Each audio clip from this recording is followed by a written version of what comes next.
بالقرآن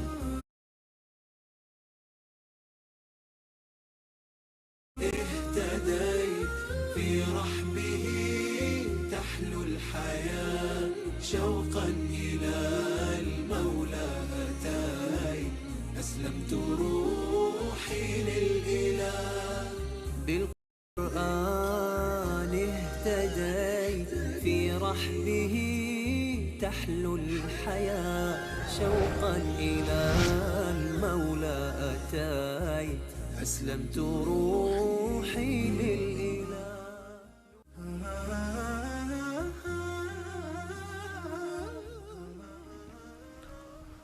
بسم الله الرحمن الرحیم. اللهم صل علی محمد و علی آل محمد كما صليت على ابراهیم و علی آل ابراهیم انك حمید مجید و بارک علی محمد و علی آل محمد كما بارکت علی ابراهیم و علی آل ابراهیم انك حمید مجید. عرض سلام دارم و ادب و احترام خدمت همه شما دوستداران قرآن مجید. امیدوارم که در برنامه‌های گذشته آموزش روحانی قرآن کریم همراه ما بوده باشید و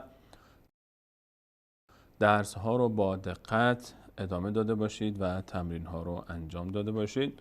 اگر به خاطر داشته باشید در برنامه‌های گذشته به همراه شما خوبان و سروران بعد از بیان مقدمات اولیه آموزش روحانی قرآن کریم به تلاوت سوره‌های کوتاه کلام الله مجید پرداختیم، سوره مبارکه حمد، و بعد از اون از پایان کلام الله مجید شروع کردیم سوره های پایانی قرآن کریم رو به همراه شما عزیزان. سوره مبارکه ناس، همچنین سوره مبارکه فلق، سوره مبارکه اخلاص، سوره مبارکه مسد، سوره مبارکه نصر، سوره مبارکه کافرون و سوره مبارکه کوثر رو به همراه شما عزیزان در درس های گذشته بررسی کردیم و تلاوت کردیم. هرچند که این سوره ها رو عزیزان از حفظ دارند میدانم و حتی سوره هایی که درس امروز ما هستند، سوره مبارکه ماعون و سوره مبارکه قریش، که این سوره ها رو هم حتما بسیار از شما عزیزان از حفظ دارید و سال هاست که دارید تلاوت میکنید، اما باز هم یادآوری میکنم که تجربه تلاوت از روی مصحف شریف و دقت روی تمام کلمات و بلکه حروف این سوره های مبارکه متفاوت خواهد بود. آنچه که ما حفظ کردیم غالباً چیزی است که شنیده ایم و از بچگی همونطور حفظ کردیم و احیانا اشتباه حفظ شده متاسفانه و همون رو داریم تکرار کنیم. خوب هست که همه عزیزان این درس ها رو با دقت توجه بکنن و همه برای که عزیزانی که روحانی هم بلد هستن، ما این درس ها رو به همراه شما عزیزان تکرار میکنیم تا یاد بگیریم و بتوانیم که یاد بدیم.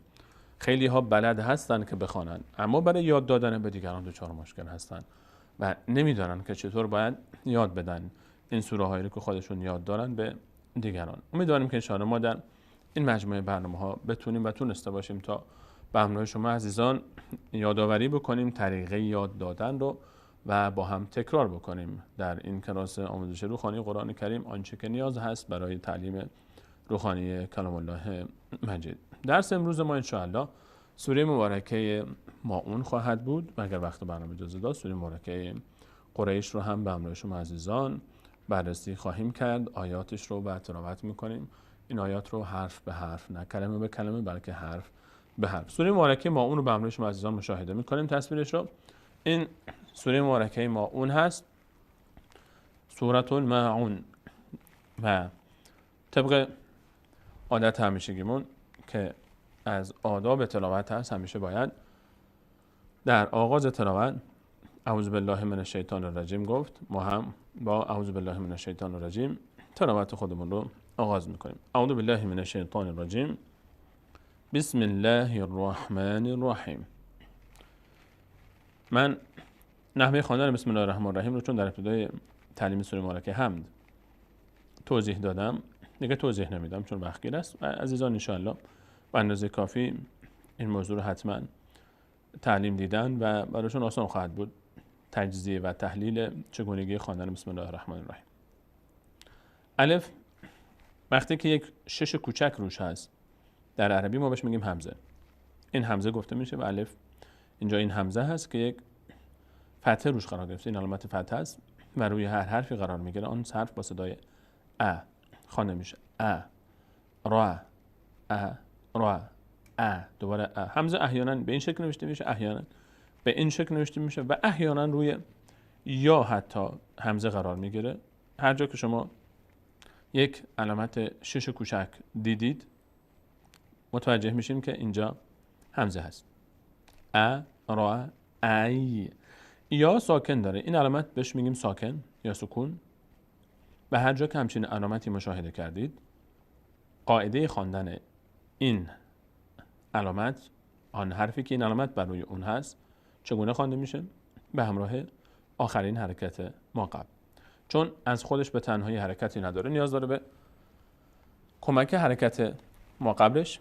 آخرین حرکت ما قبل رو ما ازش کمک میگیریم. اینجا فتحه همزه هست، ای میچسبه به یا، ای را ای تا، ارائیت ارائیت.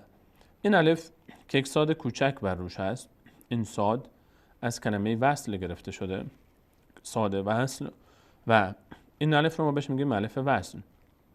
به این خاطر بهش میگیم الف وصل که در هنگام وصل ما قبلش به ما بعدش این الف خوانده نمیشه و غالبا وقتی که این قرار میگیره ما قبل و ما بعدش به هم میچسبه.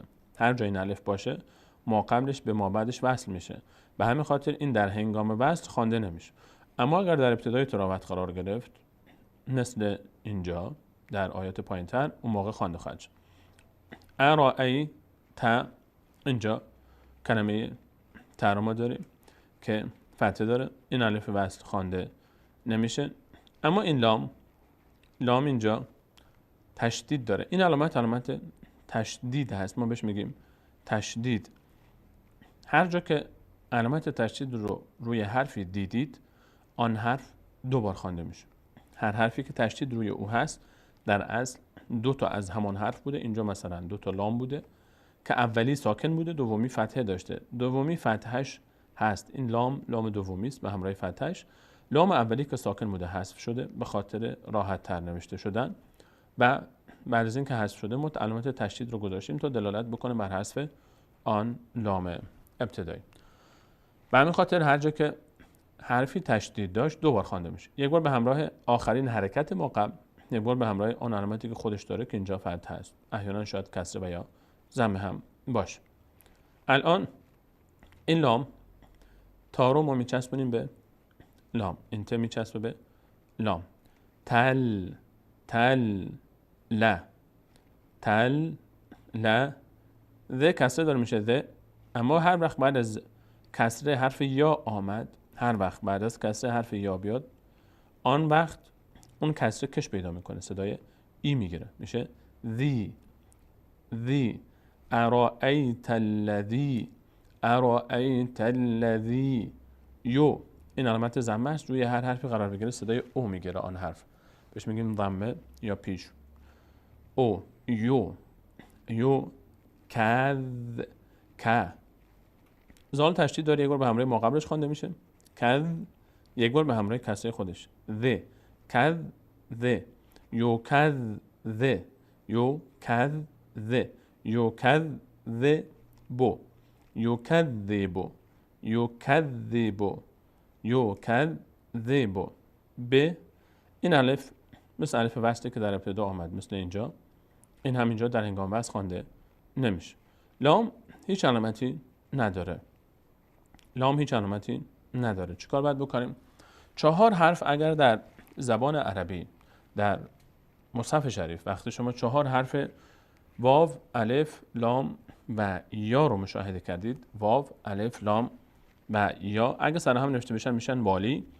این 4 حرف رو که لام یکی از اون حرف هاست، اگر دیدید واو و الف و لام و یا که هیچ علامتی نداشتن، چه بالای خودش چه پایین خودش، مثل لام اینجا هیچ علامتی نداره، آن وقت این 4 حرف خوانده نمیشن. فقط همین 4 حرف عزیزان، دقت بکنید، اینطور نیست که هر حرفی که علامت نداشت خوانده نشه، نه، فقط این 4 حرف واو، الف، لام، یا اگه سر هم نوشته بشن کلمه والی رو به خاطر بسپارید، ان شاءالله فراموش نخواهید کرد. لام اینجا علامتی نداره، خوانده نمیشه. دال تشدید داره، نیاز به آخرین حرکت ما قبل خودش داره، لام حرکت نداره، الف هم حرکت نداره، کسره با میچسبه به دال و به کمک دال میاد، یک بار به همراه کسره با خوانده میشه دال. بد یک بار هم با کسره خودش، بد.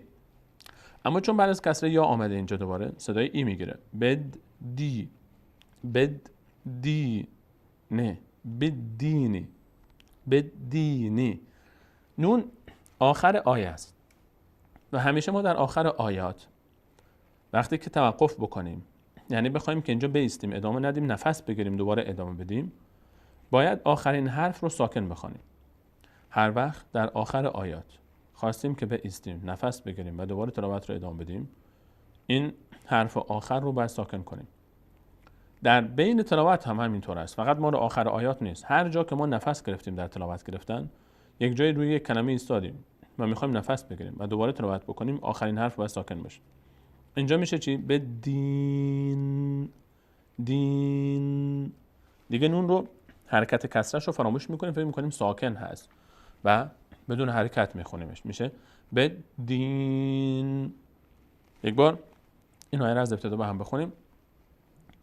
ارأیت، ارأیت الذی، ارأیت الذی یکذب بالدین، یکذب بالدین.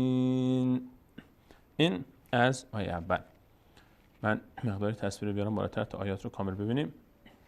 آیه بعدی زال فتحه داره، بعدش الف آمده. هر وقت هر حرفی که فتحه داشت بعدش الف آمد، آن حرف صدای آ میگیره. هر حرفی فتحه داشت بعدش الف آمد، آن حرف صدای آ میگیره. میشه چی؟ ذا، ذا، ذا. اما دقت کنید که حروفی که فتحه دارن و بعد از آنها الف قرار میگیره، چه الف به این شکل کوچک نوشته بشه چه بزرگ نوشته بشه، فرق نمیکنه.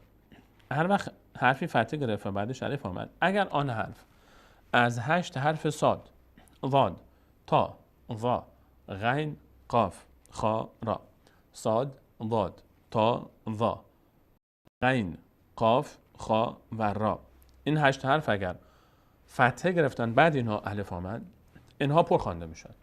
یعنی در هنگام تلفظ این حروف با صدای آ، دهان به سمت بالا باز میشه. میشیم مثلا میگیم خا، خا، را، به این شکل خوانده میشه. اما غیر از این 8 حرف، غیر از صاد، واد، صاد و واد، تا و وا دسته‌دار و غین و قاف و خا و را، اگر حرف دیگری بود که فتحه گرفت بعدش الف آمد، آن حرف با صدای آ خوانده میشه اما پر نمیشه، باریک میشه. یعنی چی؟ مثلا در این مثال خودمون الان ما ذا از اون 8 حرف نیست، اون وای دسته‌داره که از این حرف ها هست، زای خواهر تای دسته‌دار. اما این ذال از اون حروف نیست، فتحه گرفته بعدش آ آمده، میشه فذا، ذا نمیشه ضا، فذا نه، فذا،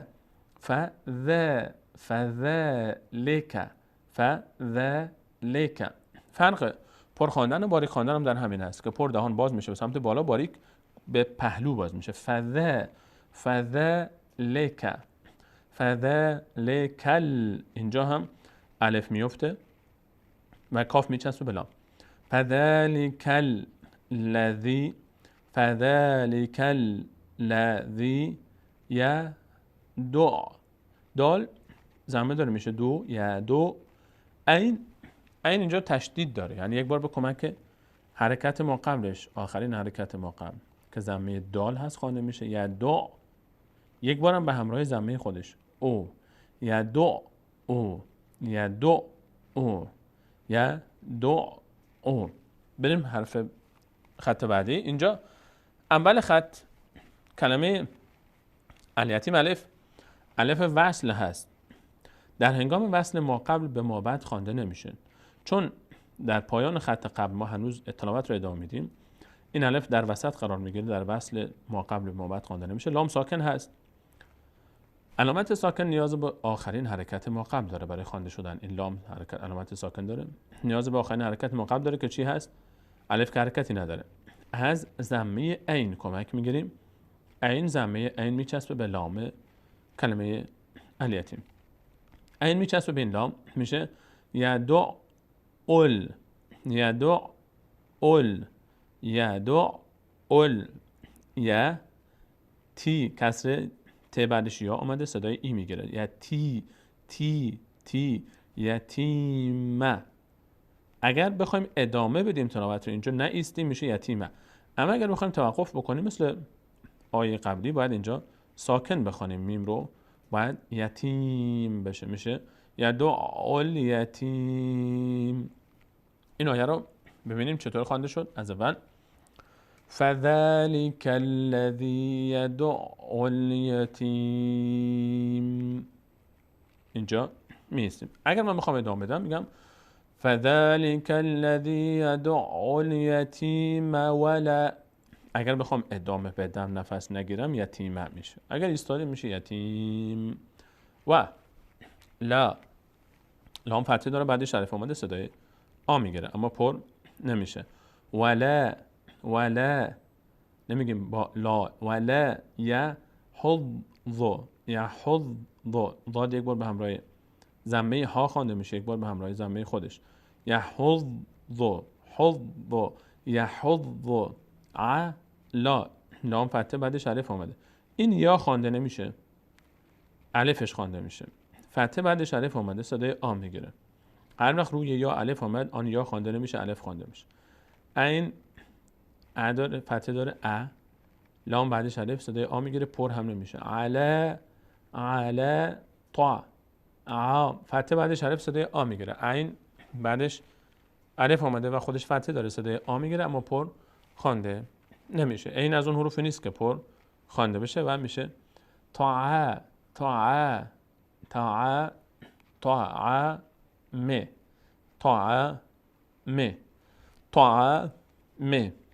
میم میچسبه به لام چون الف که در هنگام بحث خوانده نمیشه، لام ساکن نیاز به حرکت میم داره. طعامل علی طعامل مس میم با سین میچسبه. مسکین در آخر آیه نون رو ساکن میکنیم وقتی که میستیم. مسکین علی طعام المسکین. آیه اینگونه میشه ولا یحض علی طعام المسکین. آیه بعدی وی با میچسبه به یا. فوی لون این تنوین است، دو تا ضمه با هم یا دو تا کسره با هم یا دو تا فتحه با هم میشه تنوین. در اصل بوده فویلو، یک نون ساکن هم آخرش بوده فویلون. نون ساکن رو به خاطر راحت تر نوشتن حذف کردیم، به جاش یک ضمه اضافی گذاشتیم تا دلالت بکنه بر حذف آن نون ساکن. به همین خاطر میگیم تنوین، یعنی آوردن نون. وقتی دو تا ضمه با هم هست، یک حرفی بوده که یک ضمه‌ای داشته، لام با این ضمه‌اش همون اولم بوده، یک نون ساکنی بوده ما حذف کردیم به جاش واو آوردیم. حذف کردیم یک ضمه اضافی آوردیم اینجا تا دلالت بکنه به حذف نون ساکن و به خاطر آسان‌تر نوشتن. به همین خاطر وقتی که دو تا ضمه می‌بینیم یک صدای نون ساکن بعد آخرش بیاریم. لون این لام ضمه سر جای خودش، لو اون ضمه دومی همون نون ساکن حذف شده است میشه لون فوی لون. اما همیشه در تلاوت کلام الله مجید باید مد نظرمون باشه که هر وقت ما نون ساکن دیدیم، چه به شکل نون ساکنی که خالی تنها نوشته شده باشه، چه به صورت تنوین که گفتیم این ضمه دوم اینجا نون ساکنی بوده یا فتحه دوم یا کسره دوم، هر وقت نون ساکن دیدیم باید دقت بکنیم که یکی از این 4 قانون اجرا میشه. ما نون ساکن وقتی میبینیم برای اینکه نون ساکن و یا تنوین رو راحت تلفظ بکنیم 4 قانون وجود داره. اگر بعد از نون ساکن بعدش حرف بعدیش حرف با بود، چون تلفظ نون و ب با هم سخت هست، ما چیکار میکنیم؟ به جای نون میم تلفظ میکنیم. مثلا در فارسی هم داریم، ما میگیم زنبور، اصلش کلمه زنبور هست، نون بعدش ب، اما هیچ وقت نمیگیم زنبور، میگیم زنبور، به جای نون میم تلفظ میکنیم. چرا؟ چون اینطور آسان تره. همین اتفاق در تلاوت قرآن کریم هم میافته. کلماتی که هر جا شما نون ساکن دیدید که بعدش حرف با بود، مثل من بعده، نون رو نون تلفظ نمی کنیم، تبدیلش میکنیم به میم، بعد با میم میخونیم من بعده، که غالبا عثمان طاها خطات این مصحفی که ما از روی اون برای شما عزیزان تدریس میکنیم میم رو میگذاره، در همچین موارد خودش یک میم میگذاره برای. اما این قاعده رو یادتون باشه، بعد از نون ساکن هر وقت با آمد به جای نون میم تلفظ میشه. ما این رو بهش میگیم قاعده اقلاب. از قلب گرفته میشه، تبدیل شدن یک حرف به حرف دیگه. این رو بهش میگیم اقلاب. اگر بعد از نون ساکن با آمد، حرف با، نون تبدیل میشه به میم. قاعده اول. قاعده دوم، اگر بعد از حرف نون ساکن یکی از 6 حرف یا، را، میم، لام، واو و نون آمد که اگر سر هم نوشته بشه میشه یرملون. یکی از این 6 حرف اگر آمد، اون موقع به خاطر راحت تر تلفظ شدن حرف نون، ما نون رو اصلا کلا تبدیل میکنیم به حرف بعدیش. هر چی بود، یا بود به جای نون یه تلفظ میشه، لام بود به جای نون لام تلفظ میشه، را بود به جای نون را تلفظ میشه. این رو باش میگیم ادغام با غین. ادغام یعنی داخل شدن، دغم شدن، این داخل شدن یک حرف در حرف دیگر. این قاعده رو بهش میگیم ادغام که با 6 حرف یرملون، یا، را، میم، لام، واو و نون شناخته میشه. قاعده سوم، اگر بعد از نون ساکن و یا تنوین، هر دوتاشون یک چیزن دیگه، نون ساکن و تنوین هم همون نون ساکنه با یک حرف اضافه قبلش. اگر بعد از نون ساکن و یا تنوین یکی از حروف حلقی بود، 6 تا حرف ما داریم از 28 حرف عربی که از حلق ادا میشن، از حنجره ادا میشن. اینها چی هستن؟ همزه و های دو چشم، همزه و ها، عین و ها، هی جیمی، غین و خا، همزه و ها، عین و ها، غین و خا. 6 حرف از حلق ادا میشن. وقتی که بعد از نون ساکن یکی از حروف حلقی بیاد، چون خودش نون از پشت دهان ادا میشه، پشت دندانهای بالا، از برخورد زبان با پشت دندانهای بالا ادا میشه و این حروف از حلق، آسانه تلفظ کردن نون و این حروف. به همین خاطر نون همونطوری که هست خوانده میشه، اظهار میشه، در اصل ظاهر میشه. ما این قاعده رو بهش میگیم اظهار، یعنی ظاهر کردن نون، چون در این حالت خواندن نون آسانه. وقتی که بعد از نون یکی از حروف حلقی میاد، یعنی 6 حرفی که از حلق ادا میشن، همزه و ها، عین و ها و غین و خا، این قاعده رو ما بهش میگیم اظهار. قاعده اول اقلاب، ادغام، اظهار. یه قاعده دیگه هم داریم، اگر بعد از نون با نیامد که تبدیل بشه به میم، یا حروف یرملون نیامد که تبدیل بشه به حرف ما بعدش، یا حروف حلقی نیامد که همونطوری که هست ادا بشه نون از مخرج خودش، حرف دیگری بود غیر از اینها، اون موقع نون اخفا میشه، مخفی میشه. کجا مخفی میشه؟ در بینی مخفی میشه. به جای اینکه صدا از دهان خارج بشه، از بینی خارج میشه. مثلا کلمه منکم، به جای اینکه ما بگیم منکم، میگیم منکم، منکم. این رو ما از چیکار میکنیم؟ میم رو، نون رو از بینی ادا میکنیم، نون رو می اندازیم صداش رو در بینی، منکم، منکم. نمیگیم منکم، منکم نمیگیم، میگیم منکم. هنگامی که تلفظ میشه هم مقداری صدا در بینی میمونه، منکم. از کجا بفهمیم که درست تلفظ میکنیم؟ اگر در هنگام تلفظ بینی رو بستید، صدا قطع شد، درسته، این صدا قطع میشه. اینو بهش میگیم اخفا. اخفا. این 4 قانون یادتون باشه. من فقط دیگه از این بعد اشاره میکنم که کدوم قانون اجرا میشه. برگردیم به سراغ مثالی که ما داشتیم صحبت میکنیم. فویلون. الان لام اینجا تنوین داره.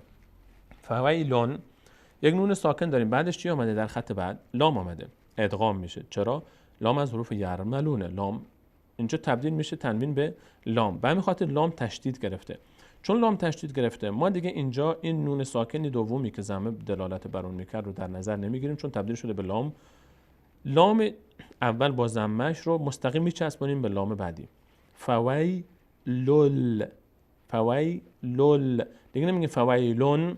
قرار شد به جای نون ساکن، چون بعدش لام اومده، لام تلفظ کنیم. نون رو تبدیل میکنیم به حرف بعدش برای راحت تر تلفظ شدن.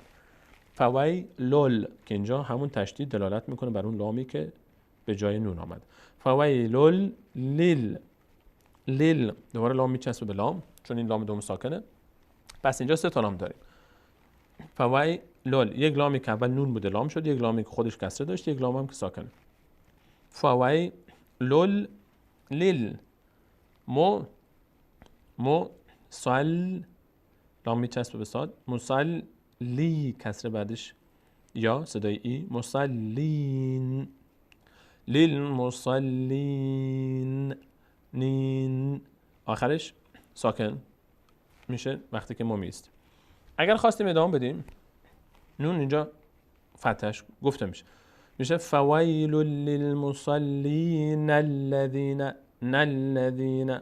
فویل للمصلین الذین. اینجا میچسبه نون به الذین. اما اگر ادامه بدیم، نخواهیم ادامه بدیم، اینجا توقف بکنیم. فویل للمصلین.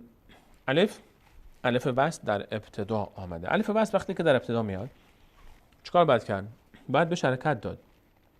چه حرکتی بهش میدیم؟ نگاه میکنیم اگر بعدش لام بود، چه لام خوانده بشه چه نشه مهم نیست، بهش یک فتحه میدیم. اینجا میشه الذین، الذین، الذین. الف وصل وقتی که بعدش لام اومد فتحه میگیره، همیشه هر وقت الف وصل بعدش لام بیاد صدای فتحه میگیره. اگه بعدش لام نبود چیکار کنیم؟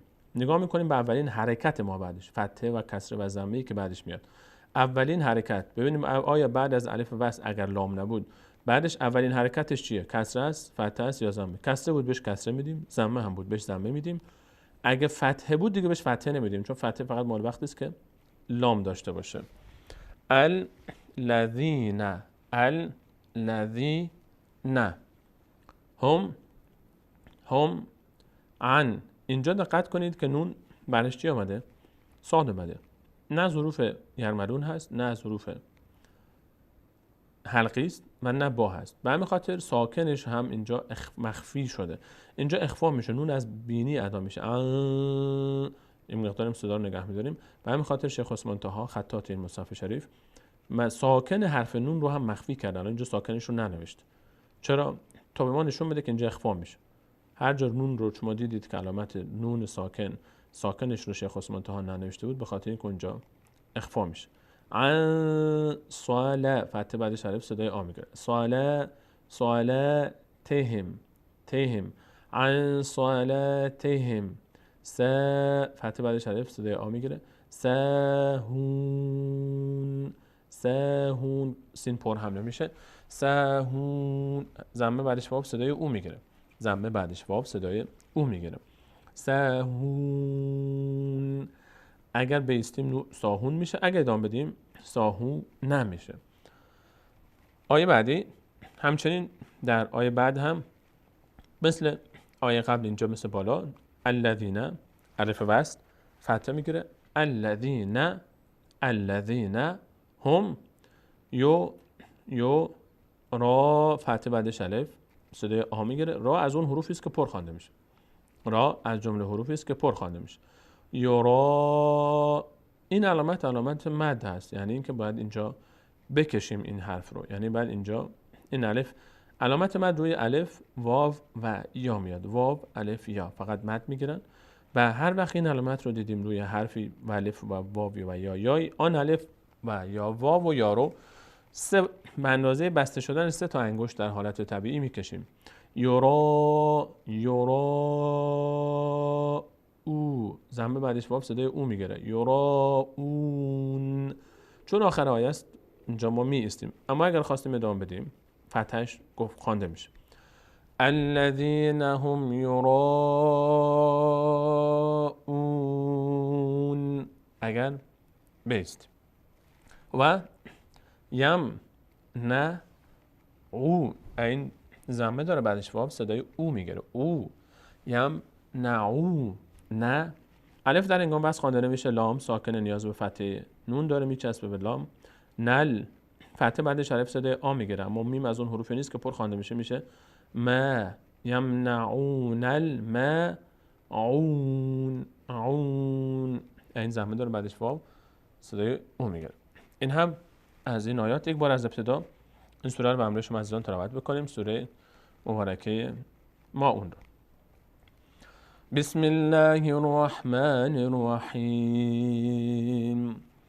أرأيت الذي يكذب بالدين فذلك الذي يدع اليتيم ولا يحض على طعام المسكين فويل للمصلين الذين هم عن صلاتهم ساهون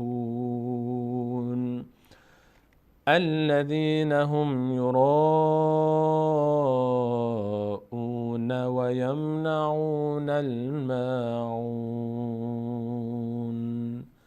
این هم از سوره مبارکه ماعون. من دوست داشتم که سوره قریش رو هم به همراه شما عزیزان داشته باشیم، اما فرصت برنامه اجازه نمیده. ان شاء الله در برنامه بعد به همراه شما عزیزان سوره قریش و سوره های دیگر رو هم مرور خواهیم کرد. همراه ما باشید تا پایان این مجموعه برنامه آموزش روحانی قرآن کریم در سوره های کوچک که پایان کلام الله مجید و چند صفحه از ابتدای سوره بقره تا انشاءالله عزیزان هر سوالی در مورد تلاوت قرآن کریم در بعد روحانی دارید انشاءالله براتون حل بشه و به راحتی بتوانید که هر جایی از مصحف شریف رو باز کردید تلاوت بکنید. تا برنامه بعد، الله یار و نگهدار شما.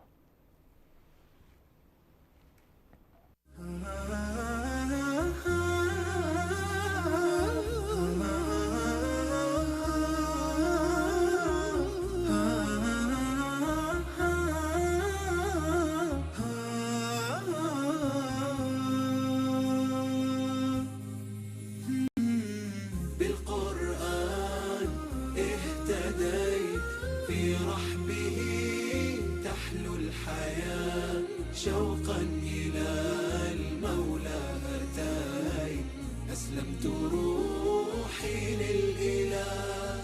بالقرآن اهتديت في رحبه تحلو الحياة شوقا إلى المولى أتيت أسلمت روحي للإله.